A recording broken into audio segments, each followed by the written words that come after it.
Dear students, मैं हूं आपका टीचर राजा जवाद अहमद मीर। आज हम जो लेक्चर बना रहे हैं वो प्रॉब्लम्स में बना रहे हैं इंटर की फिजिक्स के ऊपर। तो आइए इस एरर का सवाल करते हैं। पहले चैप्टर का 11.1 the normal body temperature is 98.4 Fahrenheit. What is the temperature on Celsius scale. हमें टेम्परेचर मिला हुआ है कि एक बॉडी होती है, उस बॉडी में जिसमें बुखार उखार ना हो, फीवर ना हो, नॉर्मल टेम्परेचर जो होता है वो 98.4 होता है। अब यही चाहता है कि हमें पता है कि भाई टेम्परेचर की 3 स्केल्स होती है, एक होता है सेंटीग्रेड, एक होता है फ़ारेनहाइट और एक होता है केल्विन। तो ये पूछता है कि अगर फ़ारेनहाइट में 98.4 है तो आप मुझे बताएं कि सेंटीग्रेड में वो कितना होगा। तो यही हमने मालूम करना है। तो आइए ज़रा देखते हैं। जैसे हमें डेटा में गिवन है फ़ारेनहाइट गिवन है 98.4 फ़ारेनहाइट और सेंटीग्रेड हमें चाहिए। तो हमारे पास फार्मूला है सेंटीग्रेड बराबर फ़ारेनहाइट माइनस 32 और 5/9। आप इसको इस तरह भी लिख सकते हैं। इसका एक और फार्मूला भी है इसी फार्मूले के तहत, यानी हम क्या करेंगे कि फ़ारेनहाइट माइनस 32 और डिवाइडेड बाय कर देंगे 1.8 के साथ। तो आप इनमें से कोई भी फार्मूला इस्तेमाल कर सकते हैं। फ़ारेनहाइट माइनस 32 5/9 भी कर सकते हैं, फ़ारेनहाइट माइनस 32 डिवाइडेड बाय 1.8 भी कर सकते हैं। तो मैंने ये फार्मूला इस्तेमाल किया, ये फार्मूला है। अब हमने और कुछ नहीं किया, जहां जहां फ़ारेनहाइट लिखा है वहां मैंने वैल्यू लिखी 98.4 फ़ारेनहाइट की मैंने वैल्यू लिखी और 32 माइनस के वैसे और 5/9 वैसे का वैसा। अगर आप ये फार्मूला आप इस्तेमाल करेंगे तो फ़ारेनहाइट की जगह पर 98.4 लिखेंगे। 98.4 में से अगर 32 गए तो 66.4। तो हमारे पास जो रकम बची वो कितनी बची 66.4। अब 66.4 के साथ 5 दरब है और 9 इसके साथ क्या है डिवीजन में। तो 66.4 के साथ अगर आप 5 दरब करेंगे तो हमारा आंसर आएगा 332। तो 332 को अगर आप 9 के साथ डिवाइड करेंगे तो हमारा आंसर आ जाएगा 36.88। और वैसे भी आपको पता है अगर मैं इसको राउंड ऑफ कर दूं तो इसको राउंड ऑफ करने के बाद हमारे पास जो आंसर आएगा वो आएगा 37 सेंटीग्रेड। तो नॉर्मल जो बॉडी का टेम्परेचर होता है, अगर हम फ़ारेनहाइट में बात कर रहे हैं तो होगा 98.4 फ़ारेनहाइट और अगर हम सेंटीग्रेड में बात कर रहे हैं तो हमारे पास होगा 37 सेंटीग्रेड। तो ये हमारा पहले सवाल का पहला पार्ट हो गया। ये हमने पहला पार्ट किया है। अभी इसी सवाल के अंदर दूसरा पार्ट भी है कि भाई एट व्हाट टेम्परेचर ये बताएं कि फ़ारेनहाइट हो और सेल्सियस हो, दोनों के दोनों बराबर हो, दोनों के दोनों बराबर हो। दो फार्मूले तो मैंने ये लिख दिए हैं। अगर हमें फ़ारेनहाइट का फार्मूला चाहिए, ये मैं इसलिए लिख रहा हूँ कि आप इनमें से कोई भी फार्मूला इस्तेमाल कर सकते हैं। जैसे ये हमने सेंटीग्रेड का कन्वर्ट करने के लिए लिखा है कि भाई फ़ारेनहाइट में मिला हो तो सेंटीग्रेड में हम किस तरह कर सकते हैं। इसी तरह अगर हमें फ़ारेनहाइट की वैल्यू चाहिए, क्या चाहिए भाई, फ़ारेनहाइट की अगर वैल्यू चाहिए तो सेंटीग्रेड के साथ हम मल्टीप्लाई करेंगे 9/5 और प्लस करेंगे 32, प्लस करेंगे 32। या इसको अगर आप अलग तरीके से लिखें तो इस तरह से आप लिख सकते हैं कि सेंटीग्रेड के साथ मल्टीप्लाई करेंगे 1.8 और उसके बाद उसमें ऐड करेंगे 32। ठीक है, तो ये फ़ारेनहाइट का फार्मूला है। ठीक है, और ये जो है वो सेंटीग्रेड का फार्मूला। वैसे मैं इस चैप्टर के अलग से फार्मूलों की एक वीडियो बनाऊंगा जिसमें अलग से लेकर ये तक जितने भी फार्मूले हैं सारे हम लिखेंगे। और अगर हमें केल्विन चाहिए, क्योंकि यहाँ केल्विन से पूछा नहीं है, तो केल्विन का फार्मूला होगा सेंटीग्रेड प्लस 273 और बस। तो ये बेसिकली फार्मूले थे जो हमने लिखे। लेकिन अब ये चाहता है कि at what temperature do the Fahrenheit and Celsius scale coincide. Coincide का मतलब होता है सेम। कोइंसाइड का मतलब क्या होता है भाई, सेम हो। कौन सा टेम्परेचर है जिसमें फ़ारेनहाइट और सेल्सियस क्या है, कोइंसाइड है। अच्छा, दूसरी बात हमें ये याद रखनी चाहिए कि आप ये फार्मूला भी इस्तेमाल कर सकते हैं इसी सवाल को हल करने के लिए, ये भी इस्तेमाल कर सकते हैं। तो मैं ये फार्मूला इस्तेमाल करता हूँ, क्यों, क्योंकि पहला सवाल हमने सेंटीग्रेड वाले फार्मूले पे किया है, तो इसलिए मैं दूसरा सवाल भी इसी फार्मूले के तहत जो वो मैं करता हूँ। तो यहाँ से मैं इसको मिटा देता हूँ ताकि आपको ये फार्मूले थे आपने लिख लेंगे, बाकी जरा देखें। ठीक है, तो इसी सवाल को मैं करता हूँ। जैसे कि हमें गिवन है डेटा जो है वो हमारे पास गिवन है, वो क्या है कि भाई टेम्परेचर फ़ारेनहाइट हो या टेम्परेचर सेंटीग्रेड हो, दोनों के दोनों क्या है इक्वल है। तो वो टेम्परेचर एक ही है ना, ये गिवन है कि टेम्परेचर फ़ारेनहाइट और टेम्परेचर सेंटीग्रेड दोनों के दोनों एक है, तो हमने टी लिख दिया। अब मैं ये फार्मूला लिखता हूँ सेंटीग्रेड का, क्योंकि ये टेम्परेचर जो है वो बराबर है टी के ना। तो इसी इसकी जगह पर मैं सिर्फ T लिखूंगा, तो टेम्परेचर T हो गया यहाँ पर फार्मूला। और इधर जो फ़ारेनहाइट है, तो फ़ारेनहाइट की जगह पर मैं टेम्परेचर लिखूंगा। क्यों मैंने टेम्परेचर सेम लिखा? क्योंकि हमें पता है कि दोनों का टेम्परेचर सेम है। तो इधर भी टेम्परेचर सेम, इधर भी टेम्परेचर सेम। माइनस कितने भाई? माइनस है हमारे पास 32, माइनस है हमारे पास 32 और मल्टीप्लाई कितना भाई? 5/9। तो वही फार्मूला है यहाँ, जहाँ जो था वो सेंटीग्रेड था और यहाँ जो था वो फ़ारेनहाइट था ना।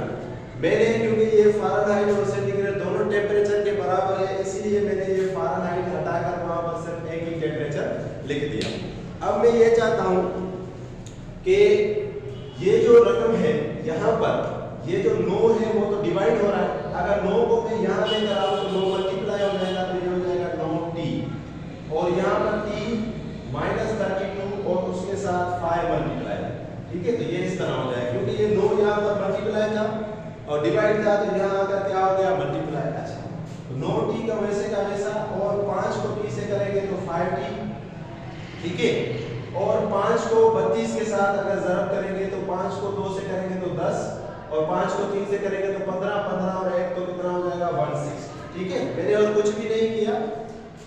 ये जो 5 है t के साथ मल्टीप्लाई किया, ये जो 5 है 32 के साथ मल्टीप्लाई किया, तो 160 आ गया। अब मैं ये चाहता हूँ कि ये जो 5t है ये एक तरफ आ जाए, तो 5t प्लस का है, अगर ये यहाँ आ जाएगा तो किसका हो जाएगा भाई? माइनस का।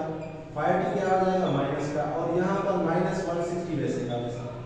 हमें पता है कि 90 में से अगर 5t चले जाए तो बचेंगे कितने? माइनस के 4t बचेंगे। ठीक है, माइनस के कितना बचा? 4t। यहाँ पर माइनस का 160 वैसे का वैसा, यहाँ पर माइनस का 160 वैसे का वैसा। अब मैं ये चाहता हूँ कि ये जो माइनस के 4 यहाँ पर मल्टीप्लाई हो रहे हैं, वहाँ आएंगे तो क्या करेंगे? डिवाइड। ठीक है जी, सॉरी, माइनस के 4 नहीं, सिर्फ 4 बचेंगे। क्यों? क्योंकि 90 प्लस के है, 90 प्लस के है और 5t माइनस के है, तो प्लस के 4 बचे।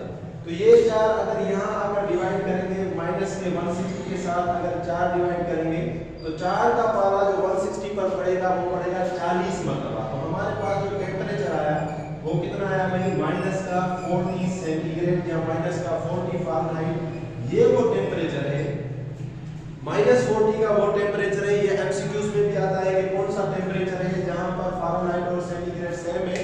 तो माइनस के 40 टेम्परेचर पर जो है वो हमारे पास सेंटीग्रेड भी सेम होगा और फ़ारेनहाइट भी सेम होगा। तो दोबारा देखिए, मैंने और कुछ भी नहीं किया, बहुत ही आसानी से ये फार्मूला मैंने वही लिखा है जो ये है। यहाँ पर जो फ़ारेनहाइट था वहाँ पर भी टेम्परेचर लिखा है, यहाँ पर जो सेंटीग्रेड था वहाँ पर भी टेम्परेचर लिखा। उसकी वजह ये है कि हमें ये दिए गए हैं कि दोनों एक हैं। अब मैंने क्या किया, ये जो 9 यहाँ पर डिवाइड हो रहा था इसको इधर मल्टीप्लाई कर दिया और 5 को इस दोनों रकमों से मल्टीप्लाई किया। तो 5 को मल्टीप्लाई किया तो 5t और 5 को 32 के साथ मल्टीप्लाई किया तो 160। अब मैं ये चाहता हूँ कि ये जो t है जो यहाँ पर मौजूद है, अगर मैं एक तरफ ले आऊँ तो 5t को अगर मैं यहाँ ले आऊँ तो माइनस का हो जाएगा। 90 में से अगर 5t चला गया तो 4t।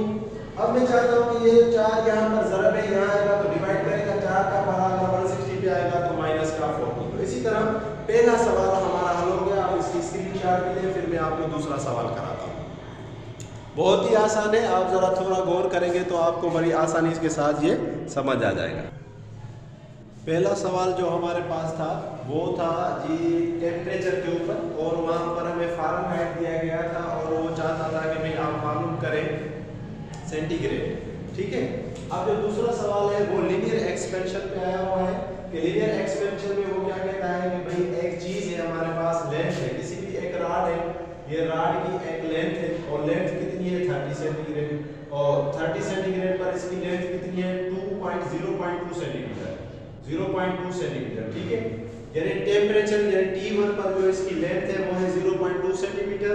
अब ये चाहता है कि अगर ये टेम्परेचर को जो है वो करें 60, इसी राड का अगर हम टेम्परेचर करें 60 अगर हम टेम्परेचर करें तो बताएं कि भाई L2 कितना होगा, क्योंकि ये तो L1 हो गई, अब ये T1 हो गया और ये हमारे पास क्या हो गया T2। तो ये हमें चाहता है और ये हमारे पास जो सवाल है वो किस पर है, लीनियर एक्सपेंशन पर। और आपको पता है कि लीनियर एक्सपेंशन का जो कोफिशिएंट है वो है अल्फा। ठीक है, लीनियर एक्सपेंशन का कोफिशिएंट अल्फा है और जो वॉल्यूम एक्सपेंशन है या ट्यूब एक्सपेंशन है उसका जो है कोफिशिएंट है वो है बीटा। तो उसका फार्मूला ये है L2 बराबर L1 1 plus alpha delta T। ठीक है, अब यहाँ देखें कि L1 T1 हमारे पास है, T2 भी हमारे पास है, डेल्टा T हमें मालूम करना है। तो डेल्टा T हम किस तरह मालूम करते हैं भाई, T2 में से T1 जो है वो माइनस करें। तो T2 हमारे पास है 60, अगर 60 से मैं से 30 माइनस करूंगा तो हमारे पास जो आ जाएगा वो कितना आएगा 30। तो इसका मतलब है कि डेल्टा T हमारे पास कितना आ गया 30, ठीक है। अल्फा की जो वैल्यू जो है वो है 11 × 10⁻⁶ पर केल्विन, ये कांस्टेंट होती है। और लेकिन ये है कि ये है स्टील रॉड की, ये जरा देख लें कि यहाँ पर हमें जो रॉड गिवन है वो स्टील की है। अगर कोई और रॉड दी गई होती तो उसके लिए अलग होता, क्योंकि लीनियर एक्सपेंशन में सिर्फ लेंथ के अंदर एक्सपेंशन होती है, ठीक है जी। तो इसलिए इसको हम कहेंगे कि ये क्या है, स्टील रॉड। लीनियर एक्सपेंशन का मिसाल समझ लें, जिस तरह हम कपड़ों को इस्त्री करते हैं तो कपड़े भी जो है वो सीधे हो जाते हैं। अभी हमें L2 चाहिए, तो ये हमारे पास फार्मूला है, डेटा हमारे सारे में मौजूद है। L1 जो है वो हमारे पास है 0.2 सेंटीमीटर, तो हम L1 की वैल्यू पुट करेंगे। L1 की वैल्यू है 0.2 सेंटीमीटर। 1 वैसे ना वैसा अल्फा की वैल्यू कितनी है, 11 × 10⁻⁶, 11 × 10⁻⁶, ठीक है। और डेल्टा T की कितनी वैल्यू है 30, ठीक है। तो 11 को अगर आप 30 से मल्टीप्लाई करेंगे, 11 को अगर आप 30 से मल्टीप्लाई करेंगे तो कितना आएगा भाई 1, और आएगा 330 और 10⁻⁶, यही आएगा ना, और तो कुछ नहीं आएगा। अब यहाँ पर अक्सर गलती हो जाती है कि ये पहले ज़रब नहीं हल करते, ऐड कर देते, तो हिसाब फिर गलत हो जाएगा। तो सबसे पहले आपने जो है वो इसकी क्या करनी है, वो इसकी ज़रब जो है वो आपने हल करनी है। तो ज़रब अगर हम इसकी हल करें तो वो भी बहुत आसान है, कोई इसका मसला नहीं है। ज़रब हम किस तरह हल करेंगे, जैसे यहाँ पर है -6, -6 का मतलब ये है कि ये पॉइंट जो है जो यहाँ पर है, पॉइंट कहाँ पर है, यहाँ पर, ये 6 नंबर पीछे आएगी। कितने नंबर पीछे आएगी, 6 नंबर। 3 नंबर तो पहले ही है, 3 नंबर तो पहले ही है। अब हम जो है इसको 3 नंबर और पीछे लेके आते हैं, तो 3 नंबर तो पहले ही थे, 330, 3 नंबर हम और लगा देते हैं, और उसके बाद ये 0, ठीक है। तो 3 0 और लगाने के बाद हमने इसको इस तरह लिखा है, क्योंकि माइनस में था तो 3 नंबर पहले थे, 3 0 लगाकर हमने इसको पीछे कर दिया। अब इसमें ऐड करें 1 को, अगर हम ऐड करेंगे तो 0.2 वैसे का वैसा 1 अगर ऐड हो जाएगा तो यहाँ आ जाएगा, तो 1.000 और 330, तो ये हमारे पास जो आ गया। अब इसको अगर मैं 0.2 के साथ मल्टीप्लाई करूं, यानी इसी रकम को अगर मैं 0.2 के साथ मल्टीप्लाई करूं तो हमारा आंसर आएगा 0.20066 सेंटीमीटर। तो L2 हमारे पास जो आया वो आया 0.20066 सेंटीमीटर, ठीक है। तो इसी तरह आज हमने 11.2 का जो है वो सवाल भी कर दिया, बहुत ही आसान था, कोई इसमें मसला नहीं है। आप इसको बार बार देखें, प्रैक्टिस करें, कुछ भी नहीं है। L1 गिवन है, T1 गिवन है, T2 गिवन है।